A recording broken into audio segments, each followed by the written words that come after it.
जय हिंद दोस्तों। Electronics with love channel में आपका स्वागत है। इस वीडियो में हम टेस्टिंग के बारे में देखेंगे। टेस्टिंग मल्टीमीटर के साथ टेस्टिंग किसकी, सबसे पहले डायोड की करेंगे, फिर लाइट एमिटिंग डायोड यानी कि एलईडी की करेंगे, एनपीएन पीएनपी ट्रांजिस्टर की करेंगे और फिर कैपेसिटर की करेंगे। ये टेस्टिंग हम मल्टीमीटर के साथ करने वाले हैं, हमारा पुराना दोस्त मल्टीमीटर। इसके कुछ बेसिक्स आपको मैंने अपनी पुरानी वीडियोस में बताए हुए हैं, आप ज़रूर चेकआउट करना।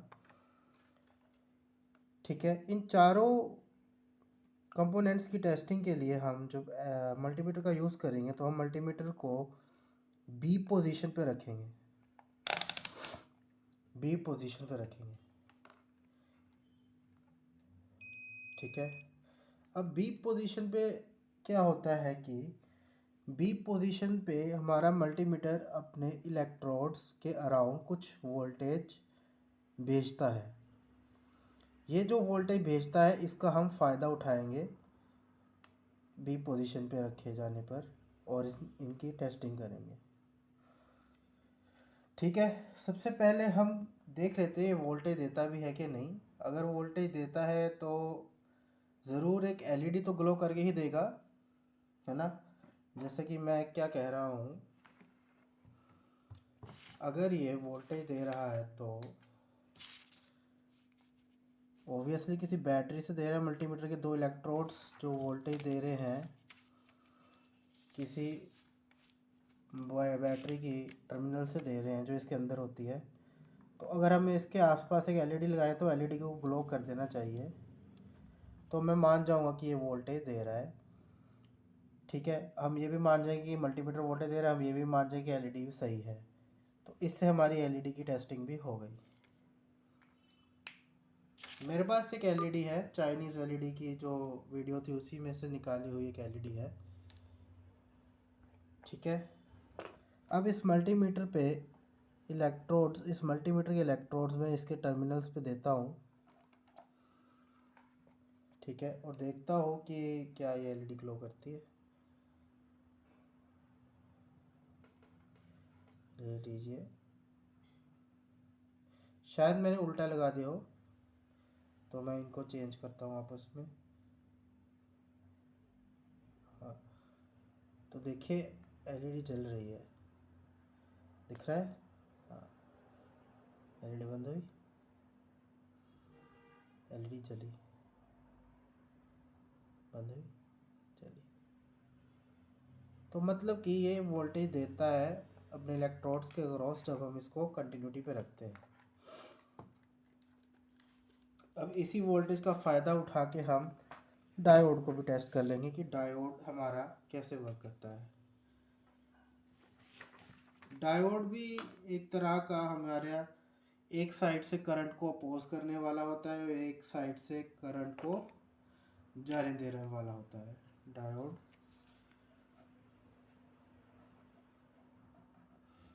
ठीक है, ये हमारा पॉजिटिव होता है, ये नेगेटिव होता है और दिखता कुछ ऐसा है। आप देख सकते हैं इस पे एक सिल्वर रिंग है, यहाँ पे एक सिल्वर कलर की रिंग है। इस सिल्वर रिंग को देखते हैं ये नेगेटिव है या पॉजिटिव है। जिस साइड सिल्वर रिंग है, आई थिंक मुझे जहाँ तक याद आ रहा है ये नेगेटिव होती है। सिल्वर रिंग जहाँ होती है मतलब कि ये ऐसे है, पता चल जाएगा हमारे मल्टीमीटर से। अगर ये ऐसे है तो अगर मैंने पॉजिटिव इस साइड दिया, नेगेटिव साइड दिया, तो बीप की साउंड आनी चाहिए, है ना। तो मल्टीमीटर से हमने वोल्टेज दी है, इसको यहाँ पे देते हैं। आप देख सकते हैं बीप की साउंड तो नहीं आई, लेकिन कुछ रेजिस्टेंस की वैल्यू आ गई है जो कि डायोड का इंटरनल रेजिस्टेंस होता है। मल्टीमीटर भी देख सकते हैं जैसे 634 वैल्यू आ रही है। ये मल्टीमीटर थोड़ा, इसकी स्क्रीन में थोड़ा फॉल्ट आ गया है पीछे से, बट ये 633 इसकी वैल्यू आ गई है। तो अगर मैं इसको अपोजिट करूँगा तो बिल्कुल ओपन दिखाएगा। अगर मैं नेगेटिव वाले पे जहाँ रिंग नहीं है और जहाँ पे रिंग है, नेगेटिव वाले पे जहाँ पे सिल्वर रिंग है वहाँ पे पॉजिटिव दूंगा और बिना रिंग वाले नेगेटिव दूंगा तो यहाँ पे 1 दिखाएगा। ये देखिए 1 दिखा रहा है, ठीक है, ये 1 दिखा रहा है। थोड़ा इसकी मरम्मत करवाने वाली हो गई है हमारा मल्टीमीटर। मैंने इस पे एक गत्ता चिपका दिया था ताकि इस पे थोड़ा प्रेशर बन जाए। थोड़ा उसको स्लाइड करता हूँ, कहीं और ख़राब ना हो जाए यार, इसलिए मैं, चलो ऐसे भी 1 दिख रहा है। अभी तो हवा का 1 है, अब ये डायोड का भी 1 हो गया है ना।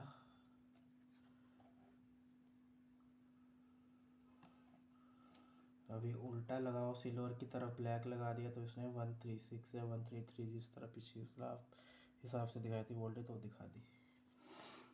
ओके, अब बात आती है ट्रांजिस्टर्स की। ट्रांजिस्टर्स में मैंने अभी बाइपोलर ट्रांजिस्टर्स को पकड़ा है, जिनमें होते हैं 2 प्रकार, बाइपोलर ट्रांजिस्टर्स, एनपीएन और पीएनपी। अब हम देखेंगे, हमें ट्रांजिस्टर का पता नहीं है, उसका क्या नाम है, उसकी डाटा शीट कौन सी है, नाम नहीं पता तो डाटा शीट भी नहीं पता हो सकती। हम उसको बिना पता किए उसके बारे में कैसे जाने कि ये एनपीएन है पीएनपी है। ये पॉसिबल है हमारे मल्टीमीटर के थ्रू यूजिंग इट्स इलेक्ट्रोड्स की वोल्टेज, ठीक है। अभी मेरे पास एक ट्रांजिस्टर है बाइपोलर, आप ये देख सकते हैं, ये है BC548 ट्रांजिस्टर है। मैं पहले एक अजम्पशन ले लेता हूँ, इसको ऐसे रखा है मैंने प्लेन साइड को इधर, कि ये NPN ट्रांजिस्टर है। मुझे नहीं पता कौन सा है, मैंने अज्यूम कर लिया है ये NPN है। तो NPN है मतलब N मैंने नेगेटिव, तो नेगेटिव पे यहाँ रखता हूँ एक ब्लैक वाला लीड को, NP को पे पॉजिटिव रखता हूँ। देखिए मल्टीमीटर ने कुछ शो किया, इसका मतलब ये NP, ये वाला टर्मिनल तो N है फॉर श्योर, ये वाला टर्मिनल N है, और फॉर श्योर ये वाला टर्मिनल P है। अब ये NPN है या PNP है, ये देखने के लिए अब इन दोनों को पता करना होगा। ये वाला P हमें मालूम था कि ये P है, तो ये वाला N होना चाहिए, हाँ, तो ये NPN ट्रांजिस्टर हो गया। N कैसे पता चला, क्योंकि इस पर भी ब्लैक रख के वोल्टेज आ गई। अब अगर मैं इसको उल्टा रखूँ तो मे बी 1 आएगा या कुछ और 1 आएगा, हाँ 1 आया। इसमें भी उल्टा रखूँगा तो 1 आएगा, है ना। तो इस पे उल्टा रखा मैंने, 1 आ गया। इस पे उल्टा रखने पे 1 नहीं आया। NPN, हाँ NPN ना, उल्टा रखने पे 1 आएगा, NPN, हाँ ये उल्टा रखने पे 1 आ गया। तो ये एक NPN ट्रांजिस्टर है। आप समझ रहे होंगे NPN कैसे मैंने बनाया, NPN ट्रांजिस्टर। और एक और ट्रांजिस्टर है हमारे पास, लो भाई मल्टीमीटर तो हमारा हमें जवाब देता जा रहा है। कोई नहीं, इसी वायर से टेस्ट कर लेते हैं अगली चीज़ है, ऐसा होना नहीं चाहिए था। इसकी मरम्मत करनी पड़ेगी, नया भी नया लाना पड़ेगा। एनीवेज गाइस, अगला हमारे पास है ये, मैं चूज़ करता हूँ ये वाला, ये ट्रांजिस्टर को इस बोर्ड पे, इस ट्रांजिस्टर को चूज़ करता हूँ। वही मैं इसके पहले प्रोबेबिलिटी देखता हूँ कि ये जो सेंटर वाला है ये N है और जो बाहर वाला है वो P है। मान के चलता हूँ ये पॉजिटिव N है और ये P है, ठीक है, हमारा गैस सही आ रहा है, ये N है ये P है। अच्छा, अब ये P तो है, पता चल गया, ये N है। अब ये क्या है, ये भी N है, नहीं इसके 1 के राउंड आ रही है, देखिए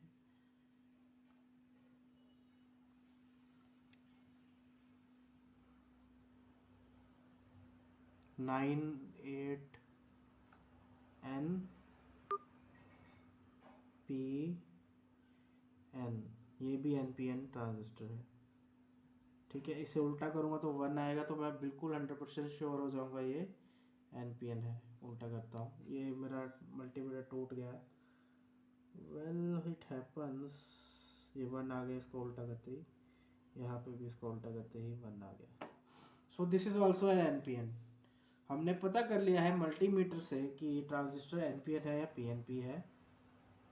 ये हम इसका थोड़ा बेसिक पता करते हैं, एक्चुअली हुआ क्या है, थोड़ा मैं आपको लिख के बताना चाहूँगा।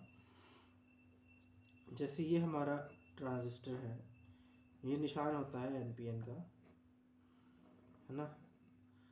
तो मैंने इसको पहले मान लिया था कि ये NPN है, तो मैंने पॉजिटिव यहाँ दे दिया था PNP एंड NPN। ठीक है, तो यहाँ नेगेटिव पे मैंने नेगेटिव दे दिया था और P पे पॉजिटिव दे दिया था। सो कुछ वैल्यू यहाँ पे आ गई थी, है ना। मतलब जैसे डायोड होता है वो भी एक NP होता है, तो कुछ वैल्यू वो देता है, उसी तरह कुछ वैल्यू इस साइड की उसने दे दी थी। सिमिलरली उसने कुछ वैल्यू इस साइड की दे दी थी, तो PN जंक्शन की कुछ वैल्यूज हमें ऐसे मिल गई और इसको उल्टा करने से 1 मिल गई, तो इसी वजह से मैं कह सकता हूँ ये NPN है। अब एक और एक्साइटिंग चीज़ हम देखेंगे, कैपेसिटर। कैपेसिटर को कैसे पहचाने भाई, ये सही से काम कर रहा है कि नहीं, कैपेसिटर की टेस्टिंग कैसे करें। हम क्या करेंगे, कैपेसिटर पे हमें मालूम होता है ये ब्लैक स्ट्रिप नेगेटिव है, तो इस पे मैं नेगेटिव रखता हूँ, और दूसरी पॉजिटिव है तो पॉजिटिव रखता हूँ उस पर। और मल्टीमीटर क्या करता है, 1 ही दिखा रहा है।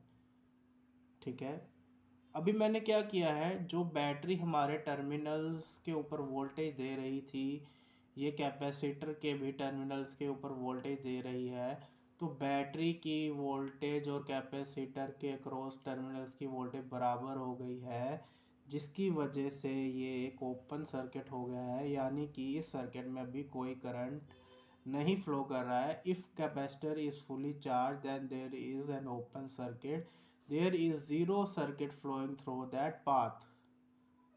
तो ये एक छोटी थ्योरी हमें मालूम है। अब मैं जैसे ही इसको उल्टा करता हूँ तो बीप की साउंड आनी चाहिए, क्योंकि कैपेसिटर तब डिस्चार्ज होगा जब मैं नेगेटिव को पॉजिटिव दूंगा। ये देखिए, थोड़ी देर के लिए बीप की साउंड आई, डिस्चार्ज हो गया, तो कैपेसिटर पूरा डिस्चार्ज हुआ है और हमें बीप की साउंड सुनाई दी। फिर से देखते हैं, कैपेसिटर फिर से फुली डिस्चार्ज, फिर से बीप की साउंड आई थी, फिर से डिस्चार्ज हुआ, उल्टा जब वो चार्ज कैपेसिटर हुआ, वोल्टेज उसकी करोड़ उल्टी हुई। अब मैं इसको उल्टा करूँगा तो बीप की साउंड आएगी। अब मैं फिर से इसको थोड़ी देर रखूँगा यहाँ पे ताकि इसको चार्ज होने का टाइम मिल जाए। मैं फिर इसे उल्टा करूँगा तो फिर बीप की साउंड आएगी। ये मतलब कैपेसिटर की प्लेट्स के क्रॉस कोई भी वोल्टेज दो, जब वो उसके बराबर हो जाती है तो कोई भी करंट उसमें फ्लो नहीं करता है, कैपेसिटर पूरा चार्ज होता है। और जैसे ही उसे ऑपोजिट पोलैरिटी दी तो करंट फ्लो हुआ, तो बीप की साउंड आई हमें मिली। और इस तरह हम एक कैपेसिटर की टेस्टिंग कर सकते हैं। ये सब चेकिंग जो हमने की है इसे हम वार्म चेकिंग कहते हैं आमतौर पर। आप किसी मोबाइल रिपेयरिंग इंस्टीट्यूट में जाइए तो वो आपको सिखाएंगे warm checking of components. Well as an engineer भी हमें मालूम होना चाहिए कि कंपोनेंट्स को कैसे पहचाना जा सकता है। एज एन हार्डवेयर इंजीनियर हमें पता होना चाहिए कि ट्रांजिस्टर जो लगा है कहीं वो तो ख़राब नहीं हो गया, क्योंकि ट्रबल शूटिंग के टाइम हमें बहुत प्रॉब्लम होती है। द मेन रीज़न जो मुझे अभी तक लगा है, जितना मेरा एक्सपीरियंस है, एक इंजीनियर को मेन रीज़न की किस रीज़न की वजह से एक इंजीनियर अलग होता है बाकी लोगों से, कि वो ट्रबल शूटिंग में बहुत अच्छा होता है। ट्रबल शूटिंग में अच्छा होने की वजह से ही एक इंजीनियर को पे किया जाता है हाईली। आप भी ट्रबल शूटिंग जितनी कर सकते हैं, जितने आप सर्किट्स पढ़ सकते हैं पढ़े, उनकी ट्रबल शूटिंग सीखें और आगे बढ़े एज एन हार्डवेयर इंजीनियर। बाकी सॉफ्टवेयर की भी बात करेंगे आगे धीरे धीरे। एम्बेडेड की सी लैंग्वेज की बात करेंगे हम, एम्बेडेड में कुछ कंट्रोलर्स पे प्रोग्रामिंग करके देखेंगे। अभी तक के लिए इतना ही। जय हिंद दोस्तों, जय हिंद लिखना ज़रूर। मैं कहता हूँ अपने दर्शकों को अपनी वीडियोस में जय हिंद लिखे कमेंट में, उससे मुझे बहुत ज़्यादा हौसला मिलता है ताकि मैं अपनी ये वीडियोस बना सकूँ। ठीक है जी, have a good day, bye.